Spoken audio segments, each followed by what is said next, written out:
Society will mock you and they'll call you a loser and a failure because you're not doing what benefits them. You're going down a path that could benefit you. You are on the right path. You're not a loser. You're not a failure for being jobless, single, and childless in your 30s. You actually are the future Übermensch. So the next video I make, I want it to be from someone who leaves a comment on this video. What's up, bro? I'm a little bit sick today. I've been sneezing a lot, so bear with me. I might have to get up to blow my nose, but I really wanted to make this video because this is such an important video. I had to record this while I still feel the fire burning inside my soul on this topic. So I saw this article, the demographic of men in their 30s who are single and childless. This is a growing demographic, and I'm like, oh my god, it's me. I'm childless, I'm in my 30s, I'm single. I've been single for 4 years since my divorce. I mean, I've dated women, but I consider myself single. I haven't been in a relationship, and I think relationships really are for the common man. It's not for me. Society will tell you that if you're a man in his 30s, you should have a wife and kids and a mortgage, and this is success. But I think we all recognize that that used to be success. The way the world is changing, that's no longer success. That's actually enslavement, because you're losing your freedom, you're losing your time and energy.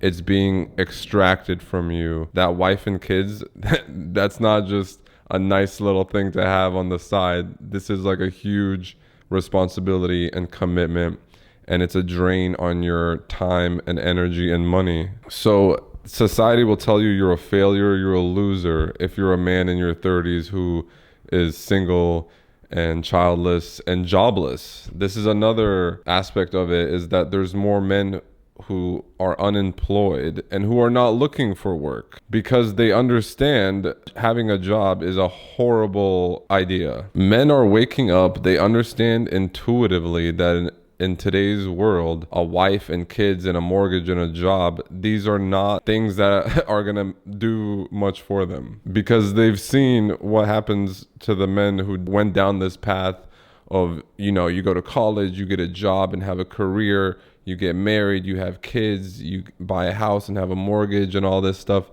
They've seen what happens. They see that it strips you of your freedom and it strips you of your happiness. It doesn't equal happiness, these things. The herd wants you to do these things because it benefits society. It benefits society for you to sacrifice yourself, your time and energy and money, and to give it out to society. It benefits society for you to work a job. It benefits society for you to be married so your wife can spend your money and so your kids can spend your money. So all these things benefit society, but they don't benefit you as an individual. So society will mock you and they'll call you a loser and a failure because you're not doing what benefits them. You're going down a path that could benefit you.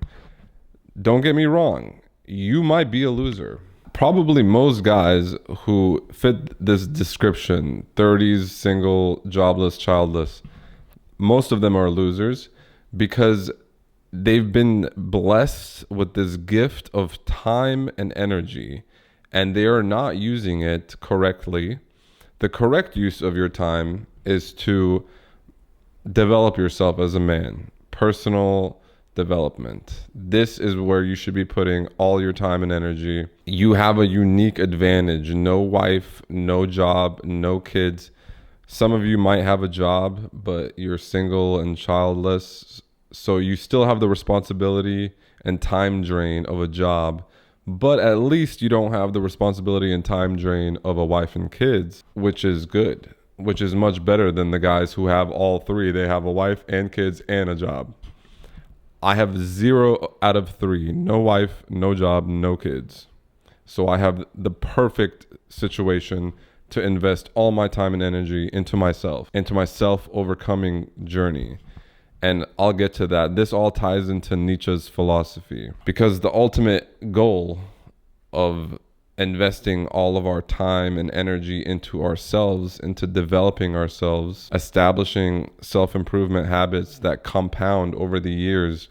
The ultimate goal of this is to become something greater than human, the Übermensch. When Nietzsche talked about the Übermensch, he was writing his book in the late 1800s. He died in 1900. So Nietzsche couldn't foresee artificial intelligence, brain-machine interfaces, and so on. He couldn't foresee he couldn't fathom this type of technology. We have that today. It's being developed, and the rate of development is increasing. It's improving faster and faster. I don't know if you guys keep up with AI, but like Sora 2, it can make pretty much Hollywood grade cinematic videos from a text prompt. So in the next year or two, we'll be able to make a Hollywood grade movie that used to cost $100 million. We'll be able to do it on a laptop in a week. And this just shows like how fast this technology is developing. But Nietzsche didn't foresee AI and brain machine interfaces like Neuralink.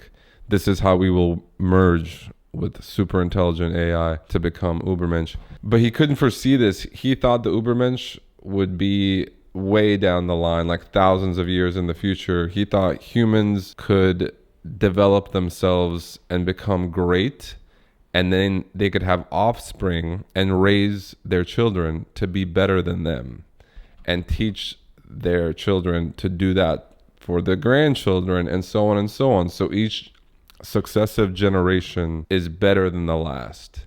And as each generation is better and better and better, over hundreds of generations, over thousands of generations, eventually your great grandkids, they'll be so much better than you that they won't even seem human. They'll look back at their ancestors and it'll be like such a vast difference. They'll have improved so much over the generations. They'll be so much smarter, so much stronger and faster and better across the board, improved in so many ways that they'll become something above humanity, superior to humanity in every way. Because of the exponential advancement and the accelerating rate that technology is advancing in AI, we can become Übermensch in our lifetime. We don't have to have offspring that is better than us, and then they have offspring that's better than them, and so on and so on. We could do it in our life. We could become Übermensch. We can merge with super intelligent AI and become far superior to humans. So if you're a jobless single man with no kids, no wife, no obligations and responsibilities, you have the ultimate freedom and the ultimate opportunity to use that time to develop yourself. If you're using your time and lack of responsibility for degeneracy, for scrolling on your phone or jerking off to porn or drinking with the boys, any activity that doesn't develop you and make you better and better over time. Let me just list off some of the things that you should be doing daily. Each one of these things, when done every single day, compounds over the years to make you a better man. Meditation, gratitude journaling, reading, like reading and writing. This is so basic. Exercise. Learning is the foundation. So you have to learn how to meditate. You have to learn how to exercise. What are the best ways to exercise? How much should you do it? Nutrition is a huge field that you need to learn about. Self-imposed hardship, cold showers. Even though I'm sick, I took my cold shower today. I haven't used a warm shower in months. It's that little bit of uncomfortability, that discomfort, and just like you don't want to do it, but you do it anyway. This is actually training a part of your brain. It's called the ACC, the anterior cingulate cortex. And this part of your brain that is trained when you do things you don't feel like doing, like disciplined things. When you meditate and you didn't feel like it, you go to the gym but you didn't feel like it, take a cold shower but you didn't feel like doing it, but you do it anyway. This trains that part of your brain, the ACC, and the ACC is linked to your will to live. It's so important to make it part of your life to do uncomfortable, hard things that you don't feel like doing, but that you logically understand is good for you and compounds over time to make you better. This is what personal development is all about. It's doing hard things that make you better. That's one half of it. The other half is sacrificing soft, easy, pleasurable things, comfortable things that make you worse over time. Making sacrifices is huge. This is hugely important. You have to sacrifice relationships with other people. There's no way around this. The masses of humans, relationships and the warm, cozy, soft feelings they get from socializing and from having relationships, from having a girlfriend and a wife and having friends that you drink alcohol with late at night, fucking up your sleep schedule. I understand the appeal. I've had girlfriends, I've had a wife, I've had friends, and I've done lots of partying and I had a rich social life. I think that's why it's so easy for me now to sacrifice a social life, to sacrifice relationships, because I've done it to the maximum. I've had very close, long relationships. I've been very actively social for many years. So I know I'm not missing out on anything because I did it to the max. I did it to the extreme. I did hedonism to the extreme. I've done every drug known to mankind multiple times. Like sexually, I've had my share of sexual experiences with many different women, and I pretty much checked off everything I wanted to do, like sexually and socially, and I made a lot of money in the past and I lost it all. So I've done the arc of all those things. That makes it so much easier for me to sacrifice the stuff that a lot of you younger guys are chasing. You're chasing women and money and like success and social validation. You do things because you think other people will think you're cool if you do that. You don't do things because of like internal motivation. You don't do things just for yourself. And if you do something for yourself, you're gonna take a picture of it and post it on social media so other people know you're doing something for yourself. This is why I'm gonna give you a quick tip right now. You need to have parts of the day, like extended parts of the day, at least a few hours, where you don't have your phone with you at all. So go out into the world without your phone, do some exercise. I like to go skateboarding. You can do a fasted nature hike, go to the gym, don't bring your phone. Or I bring my phone to the gym because I needed to check in, but I leave my phone in the locker every single time. I never bring my phone inside the gym. That's a sacred place and you need to be focused on your workout, not distracted by your phone.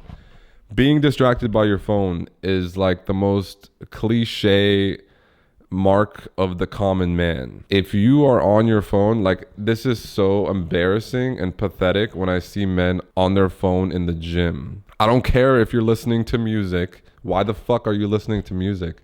Listen to the shitty music they play in the gym. Why do you need to make your workout more pleasant? Working out is not supposed to be pleasant. It's supposed to be painful and hard. This is one of the hard things you do during the day, along with cold showers, along with meditation and reading. These things are hard. People think, oh, reading a book.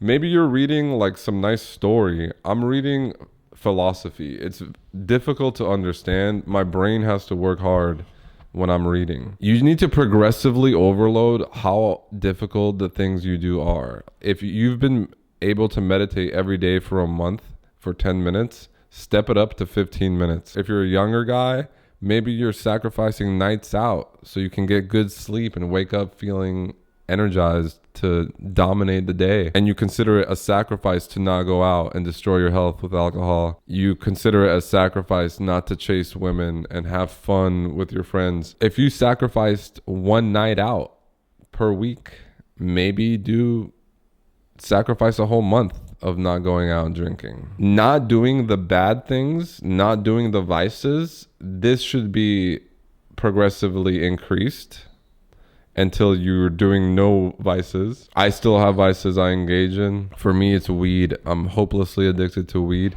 but I have decreased how much weed I smoke, and I've shortened the window in which I allow myself to smoke weed. I used to smoke weed all day, every day, huge amounts, and I've gradually lowered it more and more and more until there's only like a couple hours window and I only smoke a tiny amount, until eventually I won't use weed at all, except like rarely. These things like weed and porn and these vices, they're not inherently bad. What's bad is if you can't control yourself, if you can't command and obey yourself. This is the problem.